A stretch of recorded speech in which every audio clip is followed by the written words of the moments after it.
Umagang-umaga, cellphone agad hawak mo? Tignan mo ito napanood ko. Huwag mag-cellphone agad pagkagising mo sa umaga kasi pinapataas mo lang ang stress levels mo. Ano ba naman yan, Nay? Oh, doktor na may sabi ha. Tigilan mo na yan.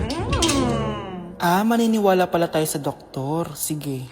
Grabe, ang init. Paniligo na nga ako. Nay, may napanood ako, oh. Kung may nagsabi sa'yo na dapat kang maligo araw-araw, isang malaking kasinungalingan yan. Oh, sabi ng doktor, Nay, bawal daw maligo araw-araw. Ba't ka naliligo? Oh, sige, din ako maliligo. Kung akala mong healthy ang mga prutas, pakinggan mo tong sasabihin ko. Oh, Nay, nagsalita na yung doktor, ha? Huwag ka na kumagat dyan. Pati ba naman prutas?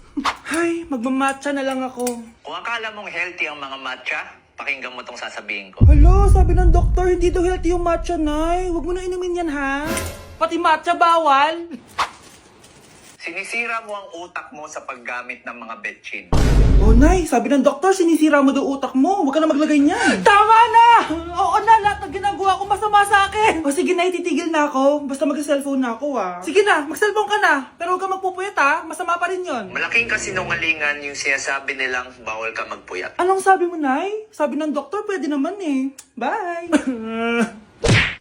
Ew! Tingnan mo nga itsura mo. Hindi ka bagay sa school na to. Wala akong oras makipag-away sa Cheska. Talaga? Eh di bibigyan kita ng oras. Hoy, babae ka! Subukan mo saktan ng basic ko. Makakatikim ka sa akin. Look who's here. Ang BFF niyang squatter. Anong sabi mo? Aray! Huwag mo akong angasan, be. Baka gusto mo mabura yung mukha mo. Hoy, Patricia, tama na yan. Awayin mo pa tong basic ko, hindi lang yung matitikman mo sa akin. Walang ya kayo, ipapag-guidance ko kayo. Lagot kayo sa tatay ko. Go lang, be. Papuntahin mo dito yung tatay mong korap. Pag-meet and greet kami. Hindi pa ako tapos sa inyo. Ay, banatera ka talaga, bes. Alam mo yan, bes. Anak, nakita mo ba yung cellphone ng tatay mo? Nilagay ko dun sa loob ng kabaong niya bago siya ilibing. Ha? Ba't mo naman ginawa yun, anak? May mga importante laman dun. Baka sakaling buhay pa siya para matawagan niya ako. Ay, Diyos ko talaga tong batang to.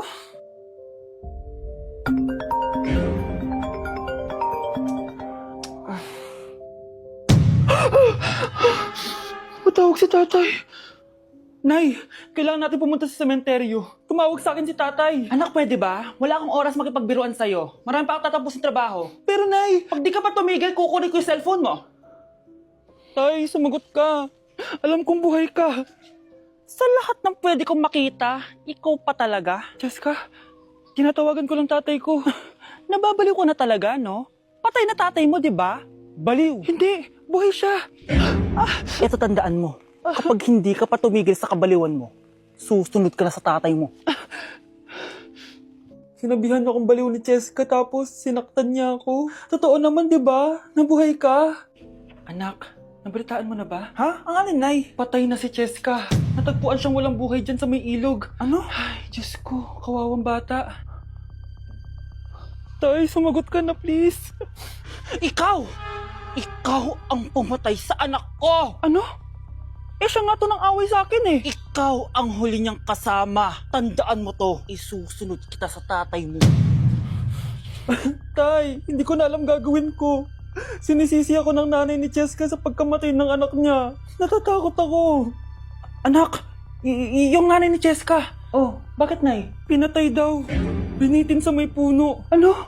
Nakakatakot na dito sa barangay natin, anak. Sinong pumapatay sa kanila? Nay, may tao. Sino po sila? Magandang araw po. Ako po si Detective Jason. Ako ang may hawak sa investigation case sa pagkamatay ni Cheska at ng kanyang nanay. Bakit kayo nandito? Dahil dito.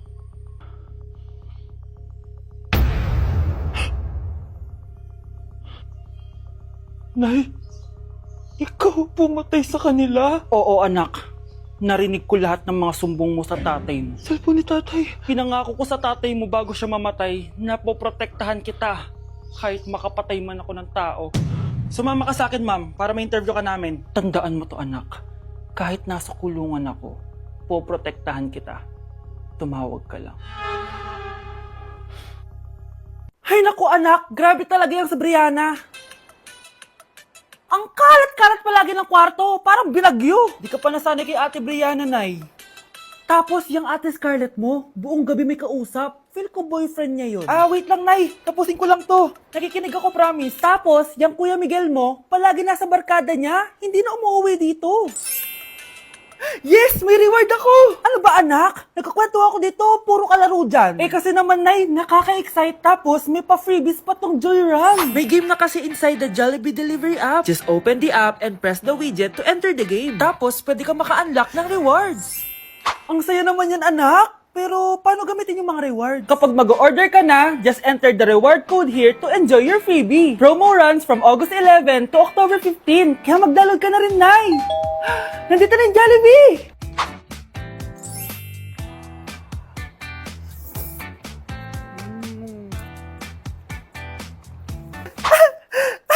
Yes! May reward ako! Ay wow, nag-enjoy na rin siya oh. Mga anak ko, I got a new bag! Nay, bumili ka na naman? Ilang araw na tayong walang makain. Tapos inunan pa yan? Nay, nagugutom na ako. Kayong dalawa, wala kayong karapatan magreklamo ha? Alak lang naman kayo ng tatay niyo sa una niyang asawa. Tatawag ko kay tatay. Akin na yung cellphone mo. Hindi mo na ito makukuha sa akin. Ate, natatakot na ako sa kanya. Oh, ito, kumain ka na. Ate, ganito na lang ba talaga buhay natin? Hindi. Hahanap ako ng paraan para makausap si tatay. Love, padala ka naman ng 50,000, oh. Magbabayad kasi ako ng tuition ng mga anak mo. Tapos, ang dami pa nilang pinapabili. Tay, hindi totoo yan! Sinungaling siya! Wala na siya. Akala mo talaga makakasumbong ka?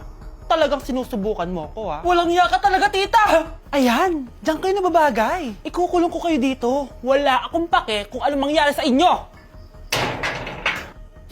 Tay, tulungan mo kami. Ate, mamamatay na ba tayo dito? Tiwala lang, Kyle. Kakayanin natin to. Kyle? Ang taas ng lagnat mo. Tita, tulong! Dali natin sa hospital si Kyle! Ang ingay naman ng mga yun. May bago na naman akong bag. Kyle! Delivery po. Salamat naman dumating na yung bago ko cellphone. Oh, ano pa ginagawa mo dyan? Binayaran ko na to sa online. Tama nga sila. Inuubos mo lahat ng pera ko sa mga luho mo. Ha? Ramon? Umuwi ka? Kukulong ko kayo dito. Wala akong pake kung anong mangyari sa inyo. Grabe ng pinagagawa ng babaeng to. Ginagawang hayop ang mga bata. Ramon, kailangan mo nang umuwi dito. Walang iya talaga yung si Rosa. Lumayas ka na dito ah. Ayaw ko makita yung pagmumukha mo. Tsaka lahat ng mga pinambibili mo, bayaran mo to sa akin. Tapos na ang maliligayang araw mo. Scarlett! Scarlett! Tay! Kyle! Okay na si Kyle. Buti na lang, agad niya siya nadala dito. Sorry mga anak. Kung alam ko lang, uuwi ako agad. Tay, ang importante, nandito ka na. Yay! Nandito na si tatay! Makakain na ulit tayo ng masarap, ate! Huwag kayong mag-alala, anak. Hindi na kayo malalapitan ng babaeng yon. Pangako. Sa teacher nating naging pangalawang nanay natin. Oh, Scarlett, kanina ka pa tahimik. May problema ka ba? Ano po kasi, ma'am? Family problem lang po. Oh, kwento mo sa akin, makikinig ako. Baka may matulong ako sa'yo. Nak, ang bababa ng mga scores mo sa akin. Nangangalab kang bumagsak. Ma'am, sorry po. Dami ko po kasing inisip na itong mga nakarang araw eh. Sige, pagbibigyan kita ngayon ha. Pero promise mo sa akin na babawi ka next quarter. Talaga, ma'am? Thank you, ma'am. Babawi ako, promise. Sa teacher nating hindi madamot sa grades. Okay, class. Pwede na kayo mag-lunch. Oh, hindi ka kakain? Wala po kasi akong baon, ma'am. Oh, eto. Kumain ka na oh. Salamat po, ma'am. Magsabi ka lang sa akin, nak ha. Hindi ka makakaisip ng maayos pag wala kang kain. Sa teacher nating nagbibigay ng pagkain. Sa lahat ng mga teacher sa mundo na nagturo sa amin kung paano lumaban sa buhay, Happy Teacher's Day. Sakit ng pagkaramdam ko. Hala, ano nangyari sa akin? Nay? Anak, tulungan mo ako. Ano nangyayari sa'yo, Nay? Pati ulo ko. Nay, ito na yung gamot mo. Tama na.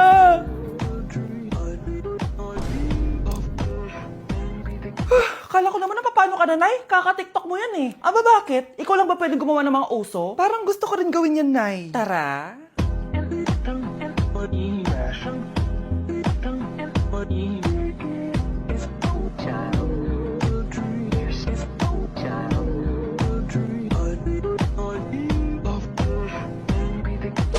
Gusto ko lang maging malinaw sa inyo na dito sa klase ko, ako ang nasusunod. Naintindihan? Ma'am, ito po yung assignment ko. Anong klaseng assignment to? Parang ginawa lang ng bata. Mababa lang grades mo dito, ah. Pinaghirapan ko yung assignment na yan. Sino ang pambansang bayani natin? Ah, ma'am, Scarlett. Ang pambansang bayani natin ay si... Oops, napakabagal mo sumagot. Ang pambansang bayani natin. Straight to the point ang kailangan ko sagot. Ayusin niyo sumagot, ha? Hindi na kayo elementary. Opo, ma'am. Pinayagan ba kita kumain sa loob ng klase ko? Ma'am. Akin na yan. Kung ayaw niyong binabastos kayo, wag niyo akong bastusin. Ay, oo, be. Kain tayo sa labas mamaya, ha? Hala, galit na si ma'am. Umalis lang ako saglit, ganyan na kayo. First meeting pa lang natin, pinapakita niyo ng mga ugali niyo. Buti pa yung kabilang section, tahimik lang. Kayo na ata ang worst section na napuntahan ko. Kung kami ang worst section, ikaw ang worst teacher. Sorry po, ma'am. At dahil dyan, bibigyan ko kayo ng maraming assignment. Ma'am? Oh, Scarlett, kamusta ka? Sana ikaw na lang ulit teacher namin. Ang sungit ng bago naming teacher eh. Hayaan mo. Next quarter, ako na ulit ang magiging teacher nyo. Talaga, ma'am? Thank you, Lord! Okay, class! Namiss nyo ba ako? Bumalik na si ma'am! At dahil first meeting natin, hindi muna ako magli-lesson. Gusto nyo ba yon? Ma'am, pwede po kami kumain sa kantin? Sure! Oh, yung mga gustong kumain, kumain na. Gawin nyo na lahat ng gusto nyong gawin. Basta, today lang yan ha. Next week, magli-lesson na tayo. Grabe, ang bait talaga ni ma'am, no? True be, kaya favorite ko yan si ma'am eh. Tara na, kain na tayo. Okay, class, what is the powerhouse of the cell? Scarlett? Ano ba yun? Starts with letter M. Mitochondria? Very good! Kaya mo naman pala eh. Thank you, ma'am. O, class, mag-e-exam kayo ha. Dinalian ko na to para sa inyo. Lahat ng nasa lesson natin, nandito. Okay, get one and pass. Oo nga, ang dali lang. Makaka-perfect pa ata ako. A few moments later. Okay, time's up. Pass your papers. Wow naman, lahat kayo nakakuha ng high scores. Magaling ka kasi magturo, ma'am. Okay, class, dahil Friday ngayon, gusto ko mag-enjoy kayo sa weekends. Kaya naman, hindi ako magbibigay ng assignment. Yes, thank you, ma'am. Makakagala ako. At isa pa, class, malapit na mga anak si teacher, oh. Magli-leave muna ako ng ilang months. Ha? Habang wala ako, si Ma'am Diana muna ang papalit sa akin. Maging mabait kayo sa kanya, ha? Hi, class! Namiss niyo ba ako? At dahil first meeting natin, may surprise quiz kayo. Nandito na naman yung pet peeve ko. Hindi! Hindi! Class, may joke ako. Anong hayop ang hindi marunong magtago? Ano po, ma'am? Eh di, elepante, kasi di ba malaki siya? Corny ni ma'am. Trubes. Nakakatawa ka talaga, ma'am. Oh, +1 si Samantha, ha, kasi siya lang yung tumawa. Thank you, ma'am. Lo, pwede pala yun? Ma'am, eto po, para sa inyo po to. Hala, ang ganda naman nito. Balita ko po kasi, ma'am, mahilig kayo sa halaman. Thank you, Samantha. Baka naman, ma'am, plus points sa quiz natin kanina. Sure, +5 ka na sa akin. Ikaw pa ba? Hala siya, pasip-sip to kay ma'am, oh. Okay, class dismissed, pwede na kayo umuwi. Ma'am, ako na po magdadala ng mga gamit nyo para di po kayo mahirapan. Hatid ko na po kayo, ma'am. Aba naman. Buti pa si Samantha, matulungin. Ginagawa niya lang naman yun para magka-plus points siya. Ay, nakakainis si Samantha, no? Halatang nagpapasip-sip lang siya kay ma'am. True. Kaya siya yung top 1 palagi eh, dahil sa mga binibigay na points si ma'am. Guys, tingnan nyo. Convoy yan ng magulang ni Samantha tsaka ni ma'am. Babayaran daw si ma'am para maging valedictorian si Samantha. Grabe. Sumusobra na kayo. Okay, class, may i-announce ako. Ang valedictorian natin ay si... Sino pa ba? Eh, di si Samantha. Hala, totoo ba? Hindi ko expect. Congrats, Samantha. Ang galing nyo. Ang galing mong bumili ng grades. Ha? Scarlett, sit down. Ay, no! Convoy nito, di ba? Magkano binigay sa'yo, ma'am? 1 milyon? Wow, easy money! Hala, nagpapabayad si ma'am. Grabe. Ano kaya magiging reaction ng principal pag nasend ko to sa kanya? Hindi yan totoo! I-delete mo yan! Oops! Sorry na send. Deserve nyo yan. Lumalaban kami ng patas dito. Kailangan nyo managot.